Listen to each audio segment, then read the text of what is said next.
ఓం నమః శివాయ. ఓం నమో నారాయణాయ. నరదృష్టి కర్మ నివారణ, సంచిత కర్మ, ప్రారబ్ధ కర్మ, ఆగమిక కర్మ నివారణ, సకల దోష దగ్ధ తులాభార కాళభైరవాయ నమో నమః.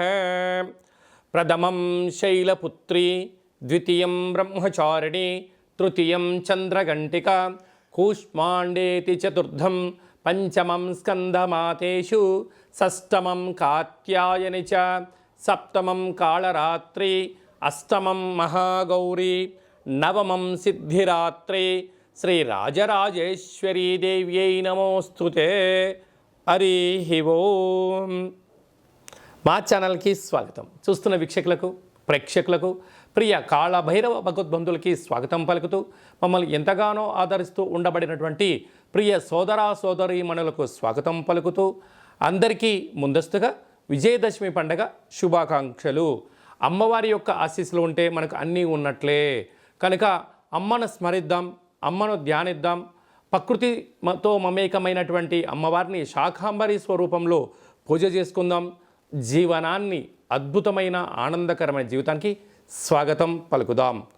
1వ తారీఖు 10వ నెల 2024 నుండి 15/10/2024 వరకు ద్వాదశ రాశుల్లో గ్రహ గమనాల్ని ఒకసారి వీక్షింపచేద్దాం. వృషభ రాశిలో దేవగురు బృహస్పతి సంచార స్థితి, విశేషంగా మిథున రాశిలో కుజ భగవానుడు సంచార స్థితి, కన్యరాశిలో రవి బుధ కేతు సంచార స్థితి. 3 గ్రహాలు కలిపి బుధాదిత్య రాజయోగం చేత కన్యరాశిలో సంచార స్థితి, తులారాశిలో శుక్ర భగవానుడు స్వక్షేత్ర సంచార స్థితి, కుంభరాశిలో శని భగవానుడు స్వక్షేత్ర తిరోగమన సంచార స్థితి, మీనరాశిలో రాహు సంచార స్థితితో ద్వాదశ రాశుల్లో గ్రహ గమనాలు ఈ విధంగా ఉన్నాయి. కర్కాటక రాశి వారు మహాలయాల అమావాస్య సందర్భంగా ఎలాంటి విధి విధానాలు పాటించాలి, గతించిన వారి యొక్క ఆశీస్సులు ఎలా పొందాలో ఈ వీడియోలో సవివరంగా సంపూర్ణంగా తెలుసుకుందాం. కర్కాటక రాశిలో ఏ ఏ నక్షత్రాలు వస్తాయనగా, పునర్వసు నక్షత్రంలోని చివరి పాదమైన 4వ పాదము, పుష్యమీ నక్షత్రంలోని 4 పాదాలు, ఆశ్లేష నక్షత్రంలో 4 పాదాలు కలిపితే కర్కాటక రాశి. చాలామందికి పుట్టినటువంటి కాల సమయంలో డేటా బర్తులు లేనటువంటి కారణం వలన పేరు యొక్క మొదటి అక్షరాన్ని అనుసరిస్తూ ఆ రాశిని తెలుసుకునే ప్రయత్నం చేద్దాం. హీ, హూ, హే, హో, డా, డి, డు, డే, డో అక్షరాల వారందరూ కూడా కర్కాటక రాశి జాతకులే.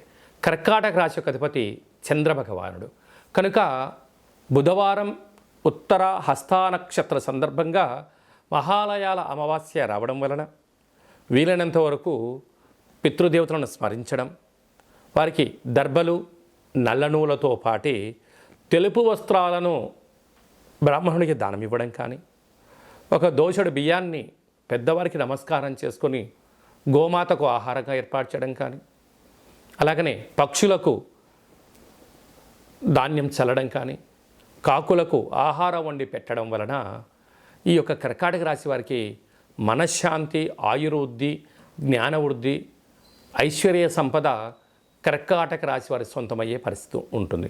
కారణం ఏమనగా, ఒకవైపు అష్టమస్థాన శని యొక్క ప్రభావం చేత విపరీతమైన బాధపడుతున్న సందర్భాలలో ఈ పితృదేవతలకు జీవుడు ఏదో రూపంలో తినడం వలన, వీరి కర్మను దానం చేయడం వలన ఐశ్వర్యం, ఆరోగ్యం, ఆనందం, భోగభాగ్యం కర్కాటక రాశి వారికి రావడం ప్రారంభిస్తుందని చెప్పి గమనించాలి.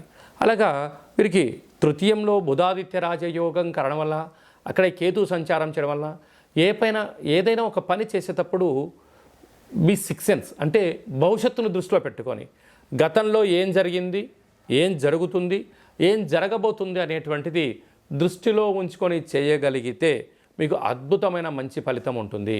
అలాగే అష్టమ స్థానంలో శని యొక్క ప్రభావము తీవ్రంగా ఉండడం వలన, భాగ్యంలో రాహు సంచార స్థితి ఉండడం వలన ప్రేమికులు, భార్యాభర్తలు వీలైనంత వరకు అన్నదమ్ములతో అక్కా చెల్లెలతో విభేదాలకు ఇది సరైన సమయం కాదు అని చెప్పి గమనించాలి. లాభస్థానంలో గురువు ఉండడం వలన ఇది మీకు చాలా మంచి కాలము. మౌనం, ధ్యానం, ఏకాగ్రత, దానము, సత్సంగము, పారాయణము, ఆసనాలు మనశ్శాంతిని కలిగిస్తాయి.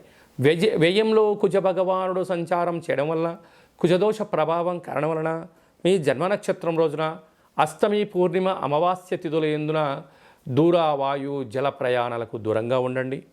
యంత్రాలతో ఆయుధాలతో దయచేసి చెలగాటమాడవద్దు. ప్రమాదాలు పొంచి ఉన్నాయి. నీటి వ్యాపారాలు, హోటల్ వ్యాపారాలు, పాల ఉత్పత్తులు, ఆహార క్రయ విక్రయాలు, గోడౌన్స్, స్వయం వృత్తులు, గృహ భవన నిర్మాణ కార్యక్రమం చేసేవారు, వ్యవసాయ సోదరీమణులు జాగ్రత్తలు వహించడం వలన ఆరోగ్యాన్ని కాపాడుకొని మానవ ప్రయత్నం చేయాలి అని చెప్పి జ్యోతిర్విజ్ఞానం తెలియచేస్తుంది.